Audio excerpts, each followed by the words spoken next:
the attitude that you have, I may question, and stylistically there's some things that I just want to mention because they're just little picky things like pet peeves, but you have an approach. For example, in the lullaby, which, I mean, I've raised 2 kids.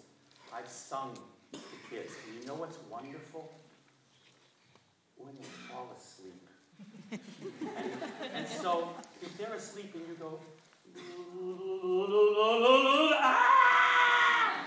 So I look at that little crescendo, the piano lick that's a vocal, you know what I mean, and I think, don't wake the baby. Keep it gentle. And that's just a stylistic thing, because I'm always looking for, I said with the last group, you were out warming up, I guess. So we get to say the same things over. I said, you know the how and the what. It's the why I'm really interested in. So why sing that song? To whom do you sing it? And you had a point of view. I just love for you to be gentler, and I'm not suggesting you go out and have children. Thank you. I'm just suggesting that would be a topic of discussion. Okay?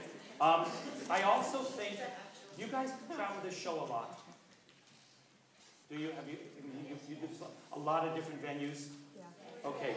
So the guys in the back, how do you know what the balance is? Is there anybody on a headset to you saying, "Wow, too much"? Okay. I would invest in something, some wireless satska, where you can just send a message back when it starts to cook too much for the vocals. Okay? Because in the last number, the band comes in, they're really cooking. Then you guys sing, how much should the band drop down? There's no way you can know back there. So it's really not a criticism, it's just a suggestion, because you're so good, you've got so many elements. You want control of your sound, because nothing can kill you. I mean, you were the first group where I was at least told that the sound was coming out into the house and not just into the monitors. And even so, I felt it was very muffled. And on solo like yours, which is all words, she needs to know whether she needs to spit her dentures out or not. Because I was seeing you sing, but I was going, and I didn't quite understand it. And I, to this moment, don't know if I should say to you, spit the words more, play the words more, or say something to the sound man. So I think that, sound man? Yeah. Okay. You've just been defended. Okay, by what?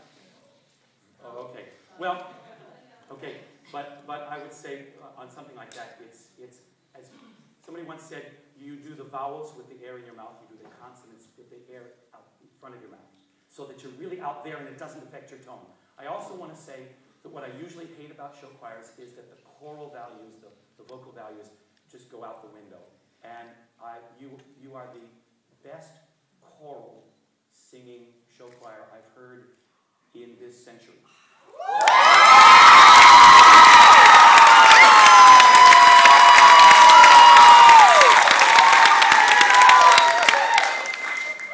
But it's only 2010, you know. For some of us, that's a drop in the bucket. What's the song that starts with the really nice soloist? Was that Hugh? Hugh. Who is Hugh? Who's Hugh? The one who pulled you through. Hugh pulled me through. This is a pet peeve of mine, and what got me was the whole chorus does that. And I don't know if it's a deliberate thing. If you've been told, "High was in the darkness, Hugh pulled," because the chorus came in. Where was that? High was in the shadows, and I don't know why that is. Does that Mike saying that come as a surprise to you, or is that something you intentionally do? Surprise. Last year, every single one of my leads in Les Miserables, 2 years ago in Les Miserables, had that syndrome. And it's high dream to dream, you know. And I think the one way out of that is after you've taken a breath, your body's expanded, it wants to contract, it wants to go.